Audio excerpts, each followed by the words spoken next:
New this morning, the city of Chicago filing a lawsuit today against the Justice Department over new requirements that threaten to withhold millions of dollars in crime-fighting grant money from cities including Chicago unless they assist with all federal immigration enforcement. This is just the latest confrontation between the Trump administration and so-called sanctuary cities. I am joined now by the mayor of Chicago, Rahm Emanuel. Mayor Emanuel, thank you for being here. Good morning.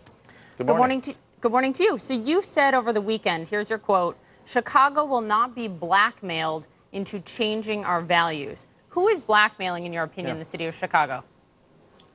Well, look, the basic is Chicago is a welcoming city to immigrants from across the globe, whether you're from Poland or Pakistan, Mexico or Moldova, where my grandfather came, or whether you're from Ireland or India. We want you to come to Chicago if you believe in the American dream.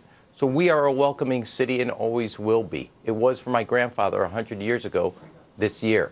In addition to that, our police department is built on the principles of community policing. We don't want officers just patrolling a neighborhood, but to be part of that neighborhood in the fabric.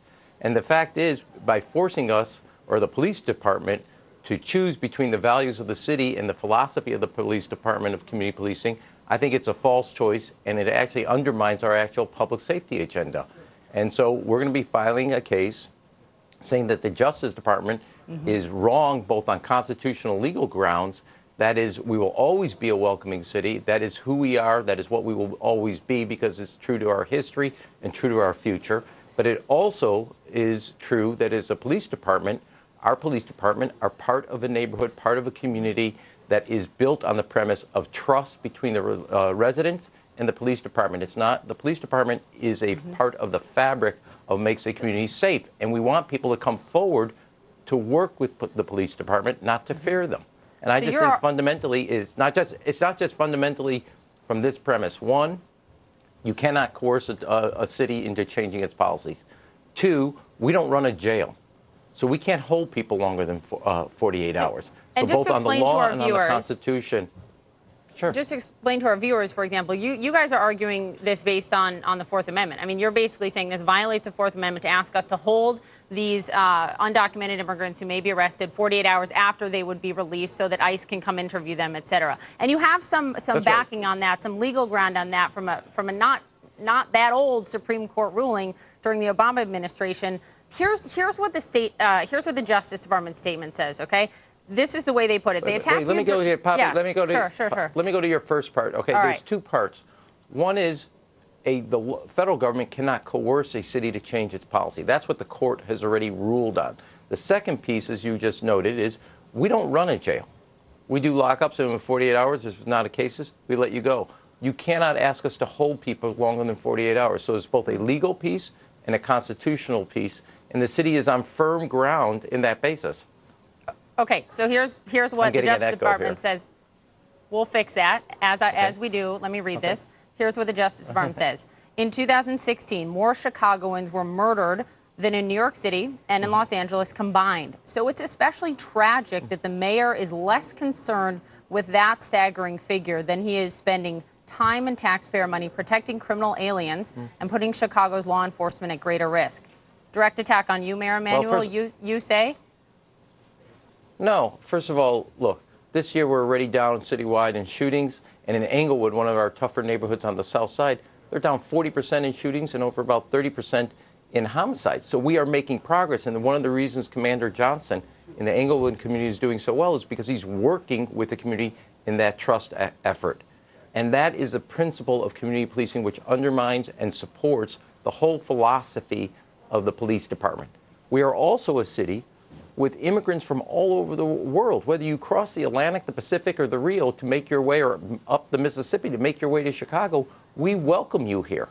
That is the culture of this city, not just historically, it's the culture of major cities throughout the United States, big, medium, and small. And we cannot be in a position where we have this false choice between the values of who we are and what we want our children to become, and also the undermining of a police department's philosophy of community policing, because we want residents to see the police department as partners in making their neighborhood safe. If you have one part of your city, it'll be at Pilsen, Little Village, Back of the Yards, Belmont Cragen, that are predominantly Hispanic, just to name that one community, that fear the police department, it actually undermines the very philosophy and also the public safety we're seeking. So I think it's a false choice, and I say it before, we will never be coerced on our values. If you believe tomorrow can be better for your children, that means you believe in the American dream. Immigrants from around the world and people from Chicago believe in that. We have a public scholarship. If you get a B average in high school, community college is free. It's the only city that does it. It's open to dreamers because we believe that that education makes your future better. That is who we are. It is why my grandfather, 100 years ago, 13 years old, by himself, came to this country. I'll never, as mayor, allow that history, let alone that future, for us to turn our back on or to be coerced walking away from our values. And I will never allow our police department to become something that people don't see as their partner in the basic community safety we want to see. And I think the Justice Department is trying to coerce people into making a choice between who they are and their values and what you want to see in every neighborhood across the city of Chicago. That's why we're going to file a case against the Trump Justice Department. I know you've been talking with other cities, other mayors that may join you in this. And look, we'll see what happens and let the courts work this out. Because sure. I have you, I want you to put your chief of staff hat on, if you could, your previous life in the White House for a moment. Of course, you worked in the Clinton administration, then chief of staff. What? How do you know it wasn't a jersey, not a hat? I'm just joking. There you go. Well, it'd be even better if you could put the jersey on, please. No, but could you please talk to us about, because you know General Kelly, and you spoke to him when he was in his prior role at DHS. You called him since he got the chief of staff job. Many people, even critics of the Trump administration, are pointing to him and applauding his influence so far over the past week. Is he doing a good job? How would you grade him thus far? Look, I mean, first of all, if you ask me as a former chief of staff, anybody who's been a chief of staff, it's more a helmet than a hat, and it's more a jersey with shoulder pads than anything else. Look, he has one of the toughest jobs in the world. And anybody who's been a chief of staff wishes the next chief of staff good wishes and success. I think he's brought order, there's no doubt. He's a person with great order. He's brought discipline, no doubt, to that effort. And also, the most important thing is not what he does as head of the staff, but also as chief, which means as first among all equals to the president. And if the president trusts him, that's 99% of the game right there. The fact that the other biggest piece, though, is not the staff, is the president. And I say this all in efforts, is the president gets in his own way. And just take the prior week where they had, in my view, a major victory on jobs coming to Wisconsin, Foxconn, and you had a GDP growing at a higher level, and yet the entire discussion the whole week was about his tweets, his attack on the Attorney General, all these other things, and I thought of his administration, based on the campaign, was going to be about jobs. And that, to me, is a classic case where the president gets in his own way of trying to tell the story of what he's working on. The question for Chief of Staff Kelly will be whether he can get the president to focus on the core part of what he's going to do. He's clearly got the rest of the staff realizing that if this continues, it's total chaos, and they are betting on his success. So they are not going to undermine him. The question is, can he get everybody in the West Wing, and I mean everybody, to be betting on the same message? And that's an open question, although I wish him well in that effort. I think everyone wishes him well. Quickly, before I move on to final topic here, you have not spoken to him. He didn't return that voicemail yet, did he? No, it's. Let me say this: of all the calls he's got, I should be last. I wish him well as chief of staff. All of us do. If anybody sits in that cockpit seat. You talk about the story that you think this administration needs to tell about jobs. Let's talk about the story of your party, the story of the Democratic Party moving forward. It was sort of relaunched, rebooted, or an attempt to do that a few weeks ago with a better way. As you know, some in the party did not like that at all. You had your former speechwriter for President Obama, John Lovett, saying fire every consultant involved. John Favreau said go back to the drawing board. I mean, is that, do you agree with them? Probably, here's and I spoke to the House Democrats. Here's my basic point. America has always been built on this fundamental core belief that tomorrow can be better than today and that your children's lives will be better than today. That's why President Clinton ran on, don't stop thinking about tomorrow. President Obama ran about hope. It was an optimistic view of the future, and your children's lives, for all the sacrifice you make, will be better than yours. This is the first generation where that's been turned on its head. People don't have that view of their children. It's not complicated. I get that, but are they telling, is your party telling this story the right way, Mayor? Is your party doing it right? No, yes, I think when you get to the core message, There is nothing in America that we have to fear out in the world if we take care of our own business.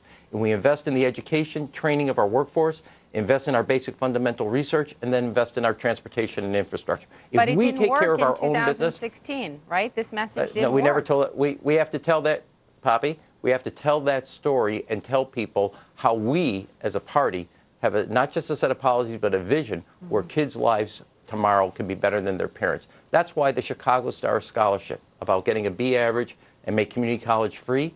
And if you keep your B average, you get 40% off of tuition at all our 17 universities in the city. It gives parents a sense, A, they don't have to take a second mortgage, a second job, or go into the poorhouse to give their kids a shot at the American dream. That's core to believing that tomorrow can be better than today. Look, I think everyone is glad to see that happening in Chicago and kids thriving as a result of it. Now in Rhode Island, now in New York, and now in Tennessee, and now in Oregon. So let's talk about the vision that we're all having. Let's talk about, and this is irregardless of party, right? You want kids to succeed. Quickly, before I go here, let me get you, though, on the leadership. Because you had, your fellow Democrat, Representative Seth Moulton of Massachusetts, come out. He was asked on CBS, do you want this Democratic leadership? Do you want Nancy Pelosi, Chuck Schumer on the bumper stickers going into 2018? And he said, no way. And then he said, start winning with leadership that the American people can trust, not the old, tired Democratic partisan leadership. A new generation of leaders who are going to put the country first. Ouch. Tough words, but is he right? Yeah. Look, now you're asking me as a former DCCC chair, not the former chief of staff, so let me be really clear. What I want is candidates to reflect the districts they're running from. Not what we as a national party think, but what the people they have to represent, which is why in 2006 and 2008, we won a collective 54 seats, because we recruited candidates who reflect the districts and ran on a message and a story from minimum wage and other policies that, again, reinvested in American and the American people who build this country. To me, the core message and the core recruitment has to be about people that reflect their districts, not the national party.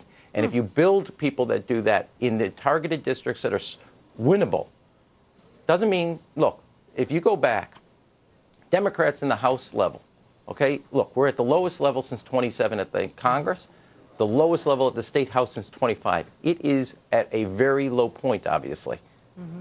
So you need candidates not from the city. Rural areas are more Republican.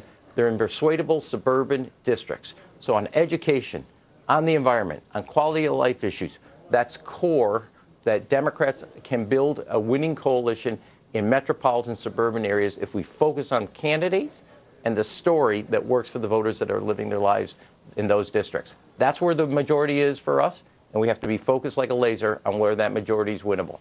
Look, you're the one who led the effort for Dems to retake Congress in 2006. You know what this is like. They're wrapping me in the control room. Yes or no answer. Is this leadership, Pelosi, Schumer, the leadership to do that? Poppy, I really like you. I don't think that's a good question. So Man, therefore, you did that to Dana Bash, too. You did that to Dana Bash. I'm going to do it to you, too. I know you don't like the question, but yes or no? Well, look, yes, it's fine. It's a fine leadership, but what I want is a candidate that's going to be the leader of their district, and that's what I'm looking for. That's how you recruit candidates that win a majority. Because I don't think it's really a question that's relevant. It's a question that's relevant in the Washington corridor. It's not a question relevant in the suburban districts across the country. We are dying on time, so I guess I'm going to let your, have to let that answer Can I take my helmet and jersey off? Yes, go ahead. Mayor Rahm Emanuel, thank you.